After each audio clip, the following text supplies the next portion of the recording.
The power of emotional detachment in relationships. In modern relationships, emotional detachment is often misunderstood. People hear the word detachment and imagine emotional coldness, aloofness, or avoidance. But that's not detachment, that's fear, disguised as disinterest. True detachment is presence without dependence. It's the art of showing up fully, offering depth, vulnerability, and love, without needing the other person to regulate your self-worth. And this subtle shift in emotional posture is one of the most psychologically powerful traits a man can develop. Let's break it down.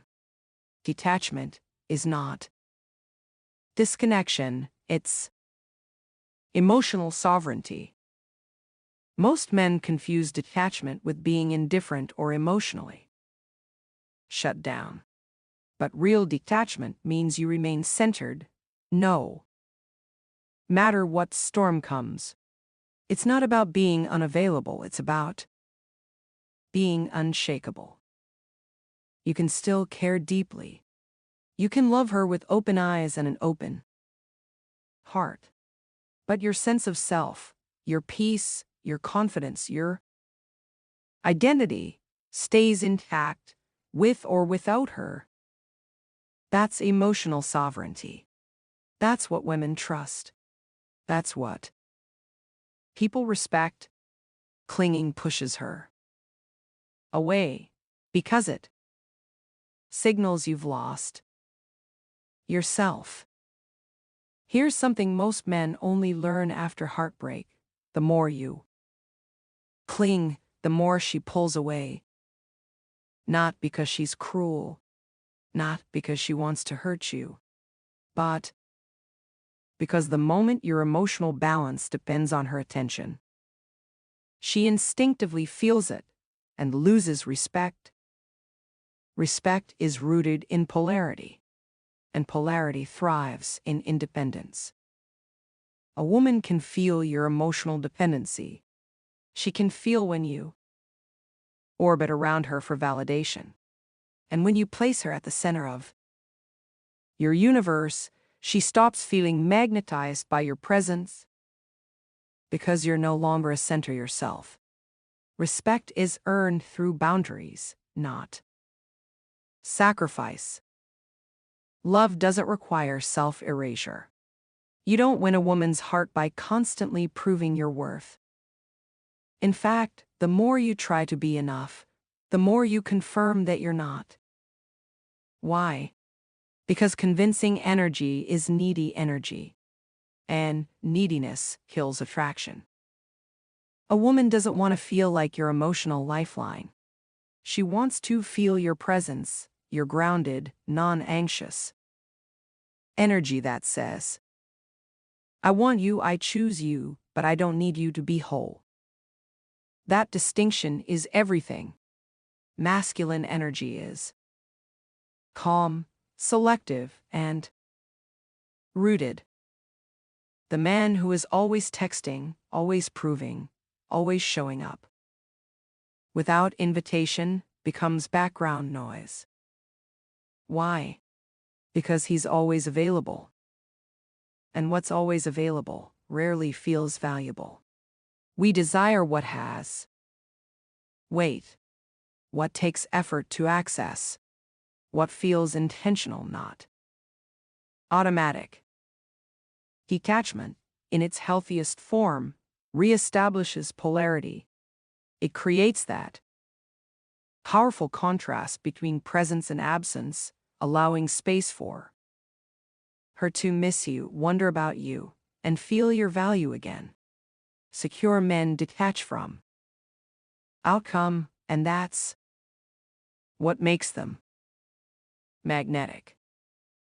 When you detach from the outcome, from needing her to respond a certain way, you become more powerful. You're no longer performing. You're no longer over-explaining. You're no longer seeking reassurance. Instead, you're offering your presence as a choice, not a plea. Psychologically, this is called secure attachment to the self. And philosophically, it aligns with Stoic principles, the idea that while you can't control external events, you can always control how you show up. Your absence can speak louder than any words. When you finally let go of chasing, something magical happens. She begins to feel your absence. The silence makes her pause. The space makes her question. The lack of access makes her re-evaluate your value. Why? Because people often don't realize the weight of someone's presence until they feel the absence of it. That's human psychology. It's behavioral reinforcement.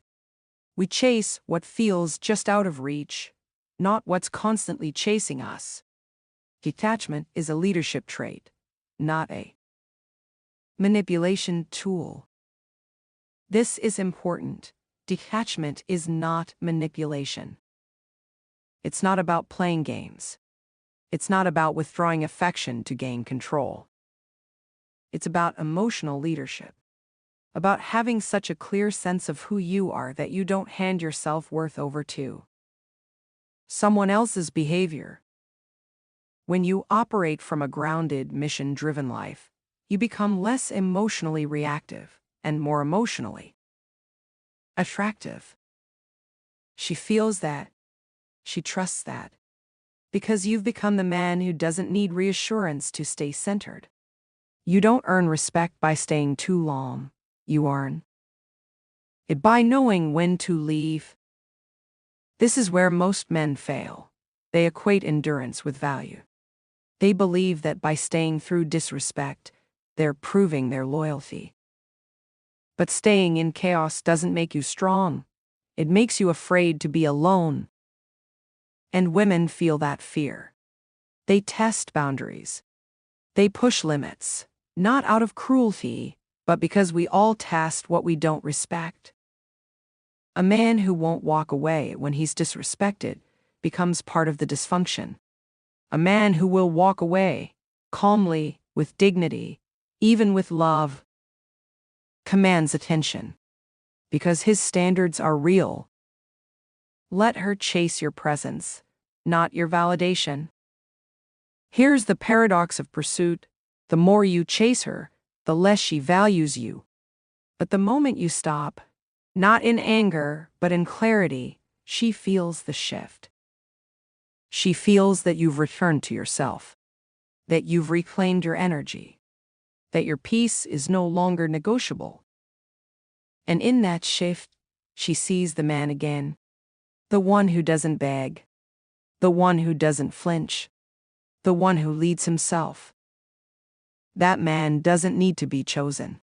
He chooses himself. And from that place of self-respect, he invites, not pleads. The final word, walk alone if you must, but never walk without purpose. The most powerful decision you'll ever make as a man is this. Am I willing to walk away from anything that doesn't respect me? That's not arrogance. That's maturity. That's masculine leadership. You're not here to be tolerated. You're not here to argue your worth. You're not here to prove you're enough. You are enough when you choose to live with boundaries, dignity, and purpose. So don't wait until your heart is shattered to reclaim your center. Don't wait until the silence breaks you to rebuild your self-worth. Don't wait for her to choose you before you choose you. Make detachment your foundation, not your reaction. Make self-respect your starting point, not your recovery plan. Because the man who walks alone with clarity and peace is the man everyone eventually follows. Conclusion. In a world where men are taught to prove, to please, to persist, the rarest and most magnetic man is the one who leads from within. He doesn't chase approval. He doesn't perform for affection. He holds space, stands tall, and speaks through his silence. That's detachment. That's presence. That's power. And that is unforgettable.